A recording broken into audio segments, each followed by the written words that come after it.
Hey everybody, this is Mike WX0MIK here. The weather decided to rain today rather than wait until this evening like I was originally told by the National Weather Service.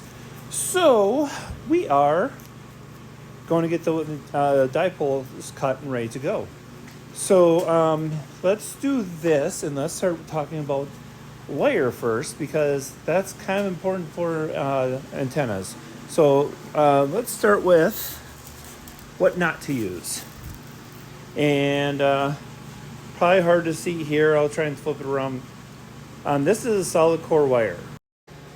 So it's hard to see, but this is a solid core wire. It's one thick wire. You know, it's not very flexible, etc. And the problem with that kind of wire, and it will work. I will say it will work, but it's not ideal. Here's why. RF travels on the outside of the wire. You'll learn that as you study for your technician or for your general. I think general license talks about it, and definitely the extra does. But RF travels on the outside of the wire. So if you have just one strand, so to speak, it just has that little bit of surface area to work and to transmit up the wire.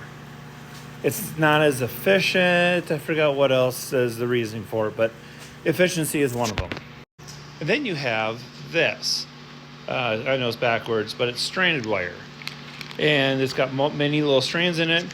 It's a lot more flexible, and it's a lot easier for us to use. Plus, it has a lot more surface area, as you know, relatively, in order to get that a little efficient with the RF.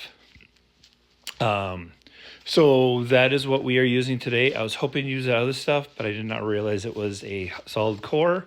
So we'll save that for a different day or for something else. But we're going to cut a 6 meter and a 10 meter cut.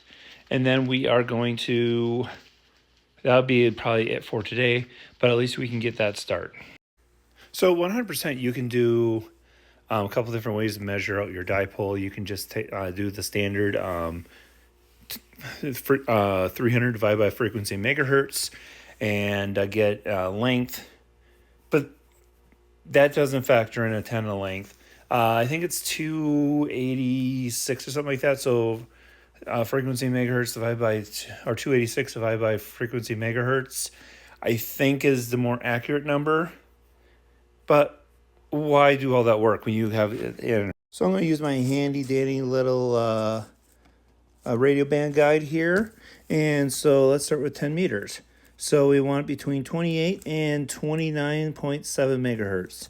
So the center of that is going to be probably about, so the center of that should be about 28.85. If my mental math is working correctly.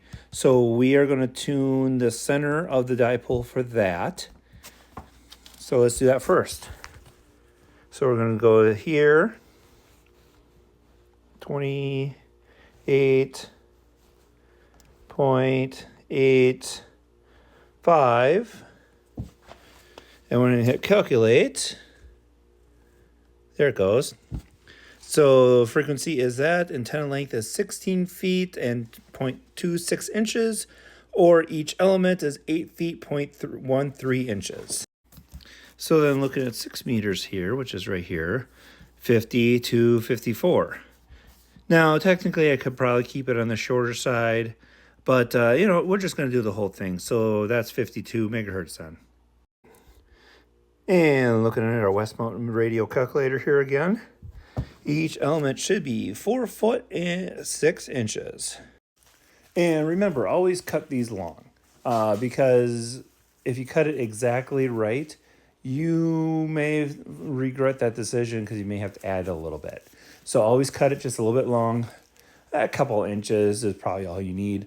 Just enough so that you have something to play with just in case you want to tune that down just a little bit. So we're going to cut a couple chunks and then come back here in a little bit.